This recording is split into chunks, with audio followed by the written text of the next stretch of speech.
එගනම් ක්‍රියාවලිය තේරුම් ගැනීමට සහ මඟ පෙන්වීම සඳහා වඩාත් ඵලදායී රාමු වලින් එකක් වන බ්ලූම්ගේ වර්ගීකරණය ගැන තමයි අපි කතා කරන්නේ.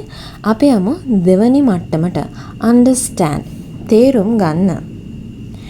මෙහි ඉලක්කය තමයි තොරතුරු වල තේරුම් ගන්න එක. ඒ වගේම ඉගෙන ගන්නාගේ කාර්යය, ශිෂ්‍යයාගේ කාර්යය මොකක්ද? ඔවුන්ගේම වචන වලින් සහ අදහස් වලින් පැහැදිලි කරන්න හෝ අර්ථ නිරූපණය කරන්න පුළුවන්. ඔවුන්ගේම වචන වලින් අදහස පැහැදිලි කරන්න හෝ අර්ථ නිරූපණය කරන්න පුළුවන්. අපි එතකොට බලමු මොනවද මේ ප්‍රයෝජනවත් ක්‍රියාපද තේරුම් ගන්නේ කොහොමද කියලා.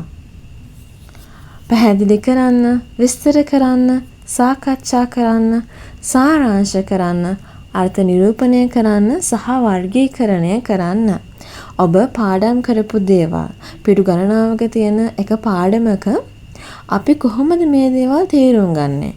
එතකොට ඔබට පුළුවන් මෙන්න මේ වචන යොදාගෙන ඔයාගේ නෝට් එක ආයෙ හදාගන්න.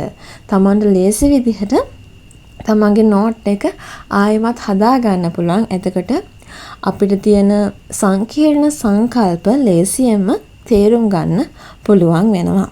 හරි, අපි බලමු කොහොමද මේ තේරුම් ගැනීම යොදාගන්නේ කියලා අපි පාඩම් කරාදී. හරි, අපි යමු උදාහරණයට වාෂ්පීකරණය සහ ඝනීභවනය අතර වෙනස විස්තර කරන්න.